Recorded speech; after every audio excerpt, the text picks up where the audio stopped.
Hello, and welcome to Ipsa Dixit, a podcast on legal scholarship. I'm your host, Brian L. Fry, Spears Gilbert Associate Professor of Law at the University of Kentucky College of Law. My guest is Cortney Lollar, James and Mary Lassiter Associate Professor of Law at the University of Kentucky College of Law. We will discuss her article, Reviving Criminal Equity, which will be published in the Alabama Law Review. So welcome to the podcast, Cortney. Thanks so much, Brian. I really appreciate the opportunity to be on Ipsy Dixit with you. Well, I'm glad to have you on, and it was fun to reread this paper, which I think is really interesting and hopefully has an important impact on how courts think about applying the criminal law. But I was wondering if you could start by just sort of sketching out for listeners who may not be familiar with the concept of equity, by talking just a little bit about sort of what it is, what it means, and the role that equity historically had in the criminal law. That is a great place to start. So I think for those of us who went to law school, we have some recollection at some point of hearing something about courts of law and courts of equity. And perhaps many of my colleagues were more in tune to this distinction at the time than I was. But for me, it was just something I remember sort of hearing essentially that with the passage of the Federal Rules of Civil Procedure, law and equity merged. Kind of end of story, right? There's really wasn't much more that I remember hearing about equity. And certainly equity as a concept, other than in just the general sense of how we think of the word in everyday usage, didn't come up in the context of criminal law and criminal procedure. And so I actually started thinking about this piece from a couple different things that had happened for me. One was being on a great remedies panel every year at the SEALS conference in August. And so that got me thinking about equity, because most of the remedies scholars are civil law scholars and are not criminal. They're not thinking about remedies in the context of criminal law.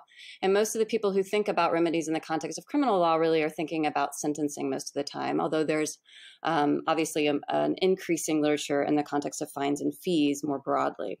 So that was where the seed was initially planted. And then Fred Smith had a great article in the Harvard Law Review called Abstention in the Time of Ferguson that got me thinking further about equity.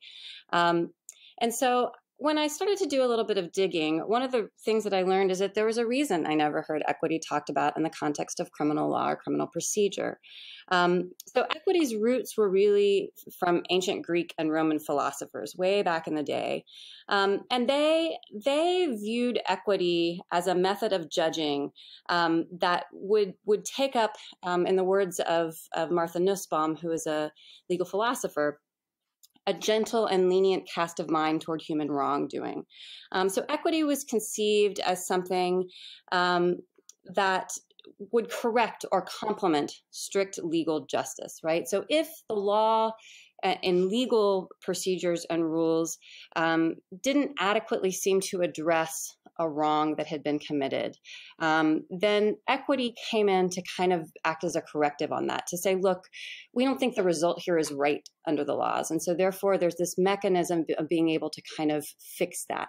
And that, broadly speaking, that's sort of where equity arose from that philosophical viewpoint. And the early courts of equity back in England started with this conception of equity. But as you might already have guessed, if you spend much time with legal stuff, the idea that somebody could say, well, I think in this particular instance, my conscience thinks that this is not really the right result, leaves a lot to whoever the judicial bodies, whoever that person is, to their discretion, right? Leaves a lot up to what their perception of things.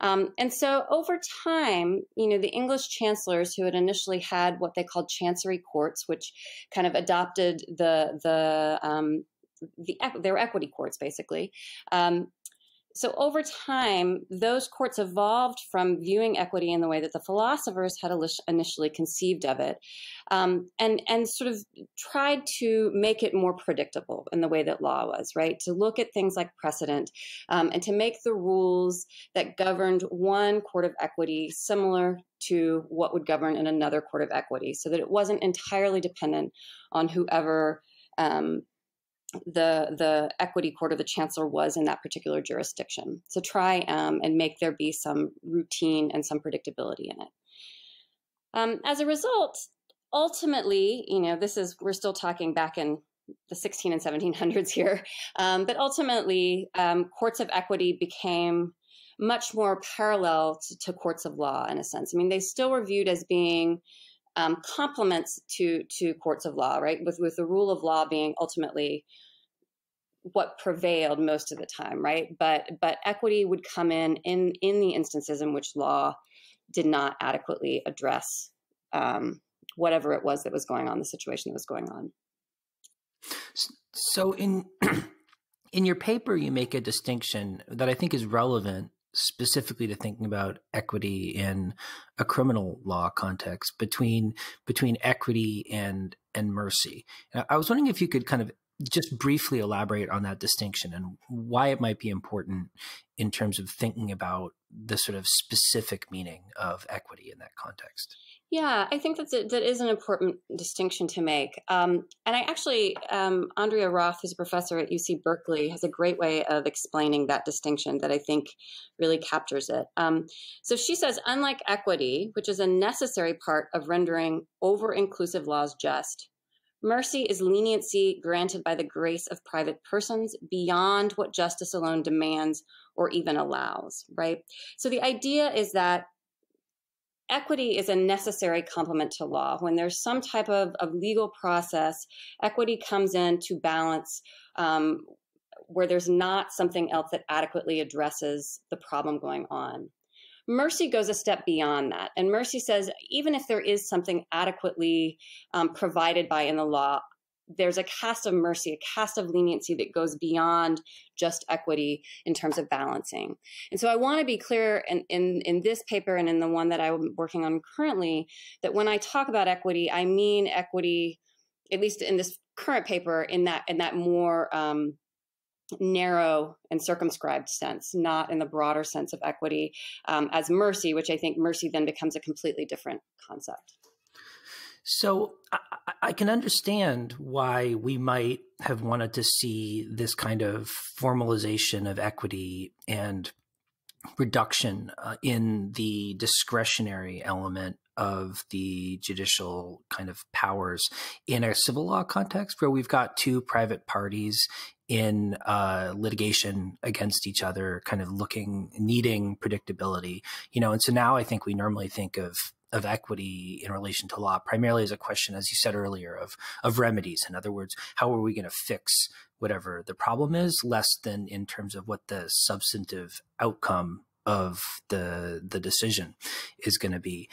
And yet, in a criminal context, we've just got a criminal defendant on one side and the state on the other.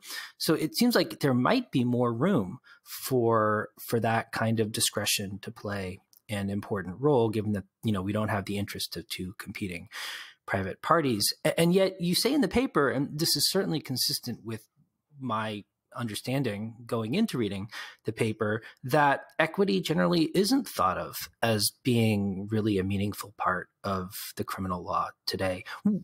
Why is that? So the idea of equity as a complement to law meant that if the general sense was that legal procedures and legal remedies adequately addressed whatever the wrong was, then you didn't ever get to equity, right? And that still remains the case. You don't ever look to equitable remedies really unless you have first sort of started with the legal remedies. And there became a consensus, certainly by the time equity came over to the United States at its founding, that equity had no business in the criminal law. I'm still kind of looking into trying to parse out why. There are different theories as to why that is. But the ultimate result was that by the time equity became, incorporated into portions of the Constitution and into state and federal systems here in the U.S., almost never was equity seen as being something that would be a remedy in a criminal case. There were exceptions. I mean, you can see still the one thing I think that has remained consistent throughout, although it's morphed in terms of how it's applied.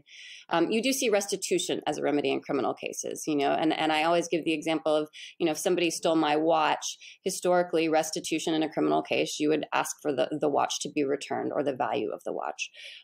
Again, restitution in criminal cases, I think, has evolved into something else now most of the time. I mean, there still is restitution in that kind of sense, in terms of disgorgement of unlawful gain in criminal cases. But with that exception, courts really felt like, this was something they needed to stay out of. And so that was historically how equity was viewed in the criminal system. It just wasn't a part of it. And then I think once 1937 hit and the Federal Rules of Civil Procedure were seen as merging law and equity in the civil context, any kind of conversation about whether equity should or might apply in the criminal context seems to have become non-existent. I mean, there was some scholarship early in the 20th century talking about some very narrow context in which equity might apply in criminal cases. And that seems very quickly to have become curtailed after the rules of civil procedure came into existence. So I have to say, I did find it a little peculiar that the rules of civil procedure would be seen as having an effect on how equity would play a role in the criminal law, given that it kind of on its face purports to deal with something very, very different. But in addition, in the paper, I thought it was really interesting the way you pointed out kind of ways in which equity and equity principles have survived, at least in an attenuated form, in a criminal law context. So maybe you could talk a little bit about kind of areas in which criminal defendants and other parties in the criminal justice system at least try to invoke equitable principles, and when and why they're successful or unsuccessful.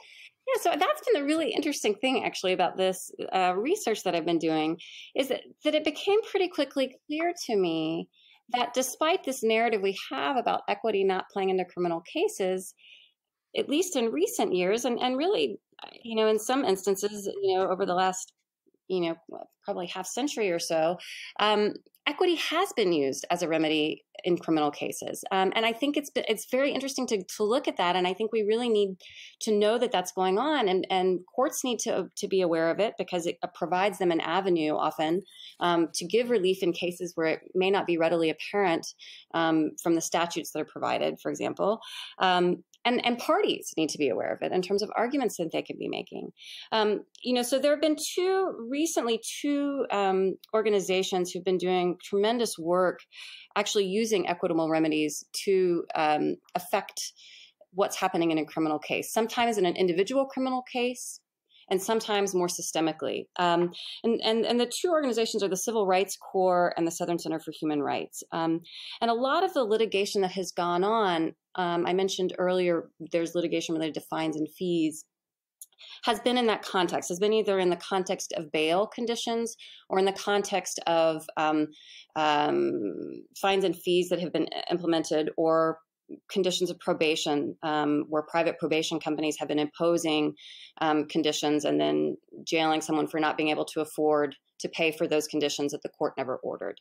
So in the context of bail conditions, there have been some successful recent litigation in which plaintiffs have sought injunctions, right? That's a classic equitable remedy, but they've been seeking injunctions to prevent the system of bail for being implemented in the way it is. So just as an example, there's a woman named Miranda O'Donnell who joined in a class action suit against Harris County, Texas, in a case that was litigated in 2017, 2018. And she and the other plaintiffs alleged that the county's bail system for indigent misdemeanor arrestees violated the Constitution, but the Texas Constitution and the 14th Amendment of the U.S. Constitution. And an injunction was issued after a hearing that lasted over 8 days. And what the court concluded was that the lower courts were not adequately determining whether somebody had the ability to pay bail. And so they were allowing people to be detained without conducting the proper hearings to determine whether somebody could be paying the amount that would allow for there to be released. Because if those conditions weren't there, then generally speaking, under the law, somebody shouldn't be detained with a financial condition unless they are a flight risk or a danger to the community or some combination thereof. I'm sort of broadly summarizing there because that's different state laws have different rules related to bail, but that tends to be the commonalities that we see. And so federal courts and state courts in various jurisdictions have been issuing injunctions to prevent the bail conditions and the terminations of bail that are being made from proceeding in the way that they're proceeding, because they have found that the lower courts are acting unconstitutionally. So why in particular would equitable remedies be more important or more valuable in that kind of context than a more kind of individuated remedy related to the particular defendant? Oftentimes in bail context, so there's a lot of literature about bail. And so the statistics, and I don't have them all in front of me, but generally speaking, somebody who is detained pretrial is going to have a greater likelihood of having a conviction, a greater likelihood of getting a longer sentence. And we see racial disparities, particularly in terms of who's detained pretrial and who is released pretrial. And so it's concerning that there is a system that these issues seem to be happening on a systemic level, not just an individual level. And so you can try to challenge them in an individual case, but, any individual judge may think, well, this particular case is not that compelling. But when you see the system that's going on and that numerous defendants are being detained based on having a condition of bail set that they're unable to pay, they don't have the ability to pay, that becomes a greater problem that needs a systemic response, I think, rather than just any individual person being able to sue. And I'm kind of avoiding getting into sort of younger abstention doctrine and all of that because it's a longer conversation. But I will say that most of the time, the courts that have granted the injunctions have found that younger abstention didn't apply in these situations, because this is a different issue than the litigation of the issues in the case, right? This is specifically, is that person detained pretrial or not, which is a discrete issue. Well, maybe you could talk about younger abstention just a little bit, because it seemed to me that it was significantly limiting the context in which criminal defendants are able to sort of pursue equitable remedies, and sort of courts' ability to grant equitable remedies when they might otherwise be inclined to do so. Am I right in understanding it in that way? In the context of injunctions, absolutely. Absolutely. So, well, I guess more broadly than that, actually. So just again, by way of backdrop, there's a case in 1908 called Ex parte Young. It's a Supreme Court case. And in that case, the Supreme Court held that individuals who, as officers of the state, are clothed with some duty in regard to the enforcement of laws of that state, and who threaten or are about to commence proceedings, including criminal proceedings, to enforce against parties affecting an unconstitutional act, can be enjoined by a federal court of equity from such action. And so, pursuant to Ex parte Young, somebody in this kind of situation, or frankly, somebody who thought that they were being illegally prosecuted, right, could seek relief in federal courts from state prosecutions. And that was generally the law of the land until Younger versus Harris came down in 1971. And that was the first of a series of cases that culminated in a case called Rizzo versus Good in 1979, which ended up pretty much precluding that kind of equitable relief in criminal cases. So after Younger, a federal court can only enjoin a state criminal prosecution if there is no prosecution pending in the state court at the time that the federal prosecution is begun, if there is a great and immediate irreparable injury that will result if the federal court doesn't issue the injunction, and if the plaintiff's federally protected rights cannot be eliminated by his defense against a single criminal prosecution. And then there has been an additional kind of bad faith element that has also been read in generally by the courts as well. Right. So my understanding then would be that Younger exemption would basically make it impossible for criminal defendants to sort of seek federal relief so long as they're sort of currently before a state court in some sort of proceeding.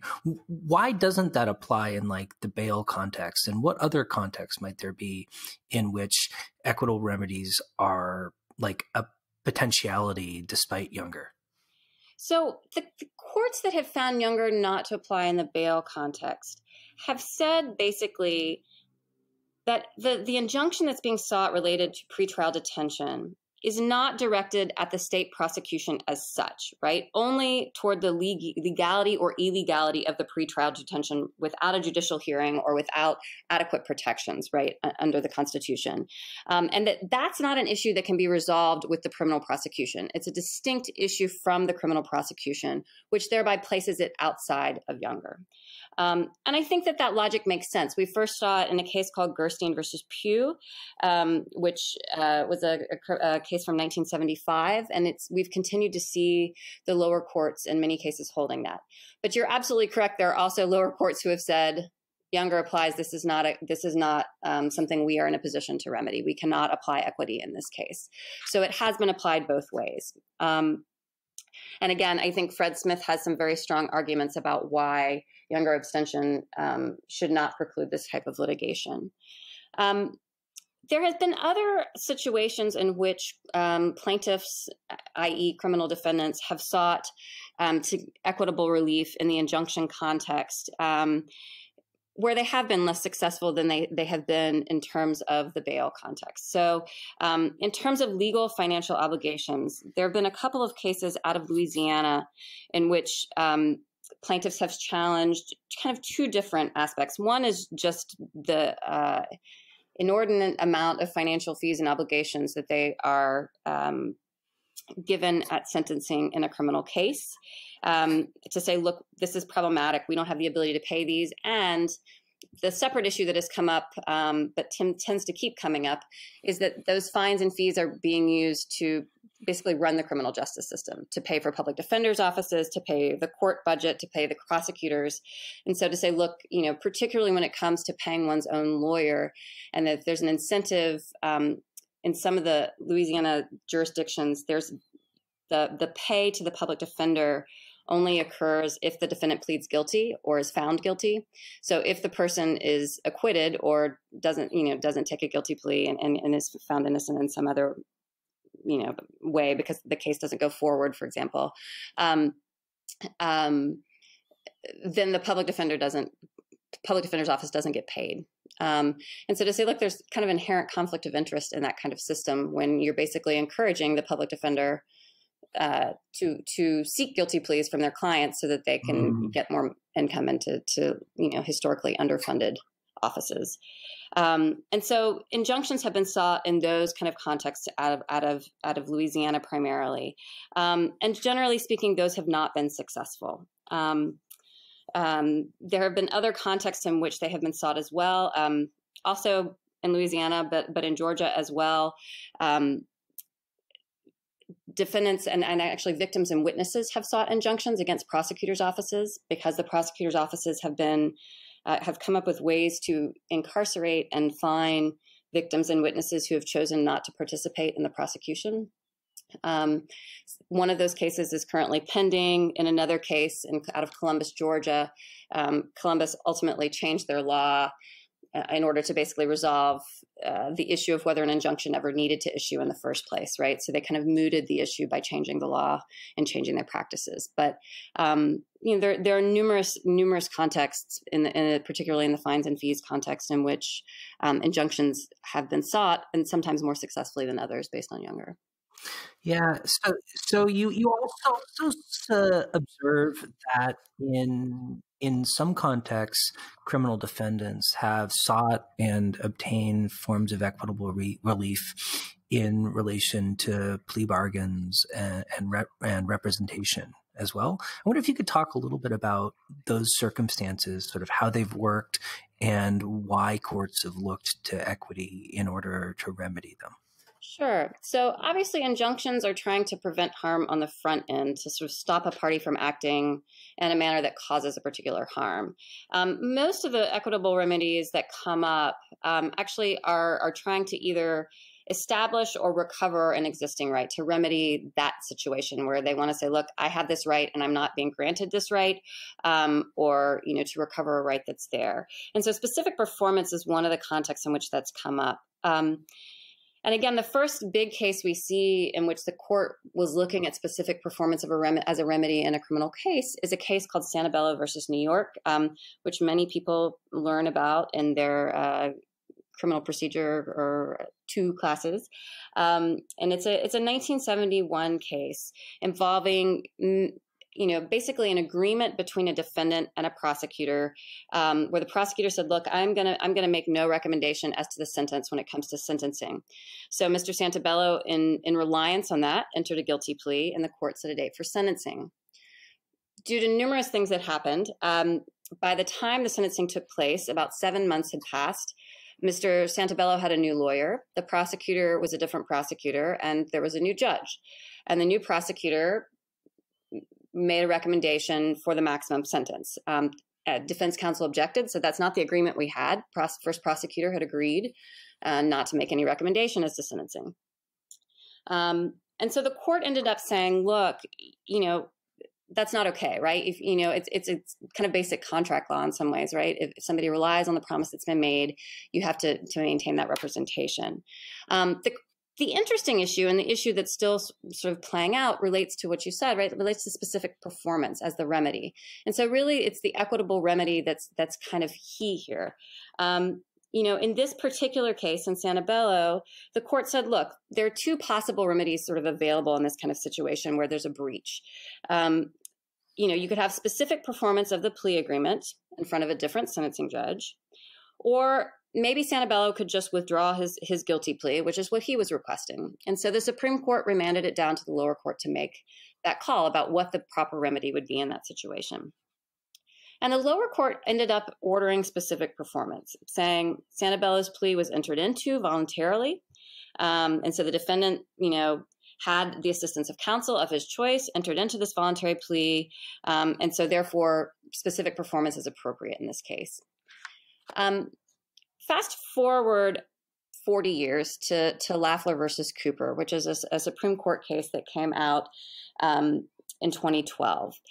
And so it's the next sort of major specific performance case in the context of plea bargains that the court really considered. And the context was different because in this case, the allegation wasn't a government breach. The allegation was ineffective assistance of counsel because essentially counsel encouraged the defendant to go to trial rather than communicating effectively a substantially better plea agreement for the defendant. And in this case, counsel erroneously told Mr. Lollar that he could not be convicted of assault with intent to murder because he shot the complainant below the waist rather than above the waist. And so therefore he should go to trial because he was likely to get acquitted, which did not happen. And he ended up after trial having a sentence 3 times greater than he would have had in the initial instance. And so the court said, look, we have no problem finding that that was ineffective assistance of counsel. But again, we get to this issue of remedy, right? Is specific performance the effective remedy or not?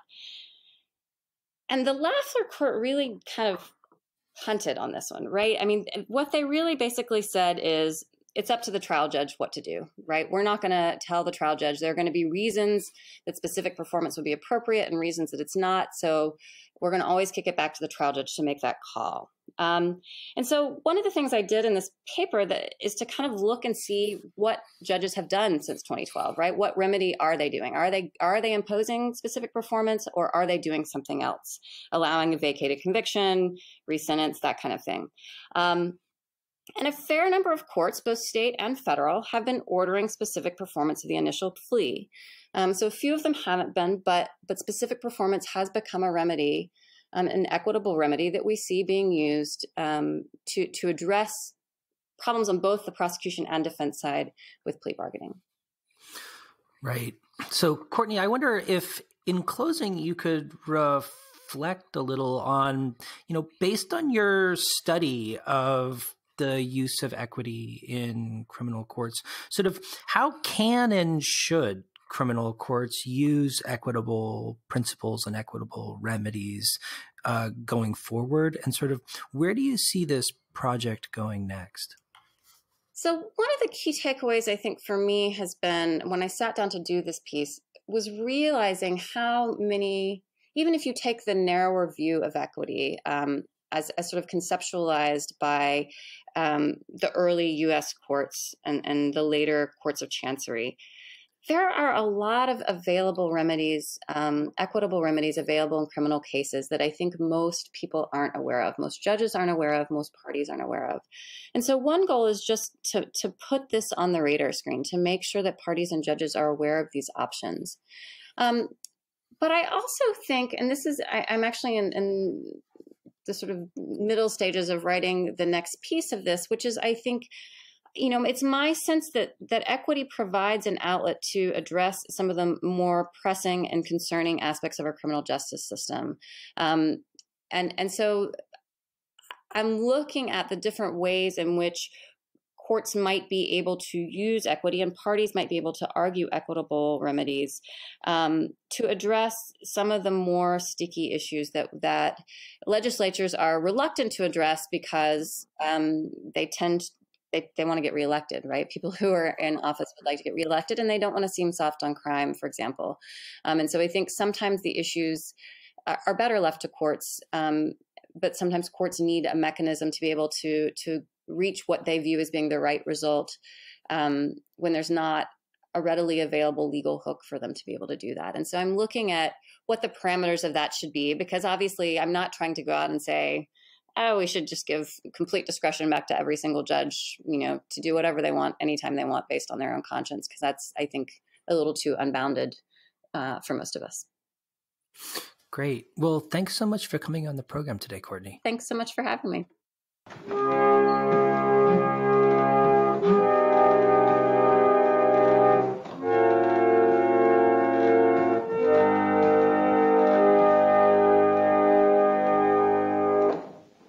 First, when I went there, this lady, she was out there for the same thing I was, remember?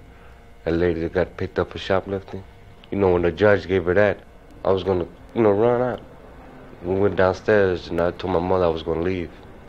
I wasn't going to face the judge, because he gave her the same amount of time and everything. 6 months and $300 fine. I went downstairs, and I was talking to my mother until I was going to leave. She told me I might as well stay. She said I might as well stay and face it, because where I run, they're going to get me. What was it like when you were actually sitting there, when you decided to sit and face it? How did you feel then? I just sat there. I couldn't think. I was just too scared to think or anything. I didn't want to say nothing. I just let him throw it all on me. And then that's when I finally told him that nobody gave me a chance. I just came out, I don't know, with no thought of nothing.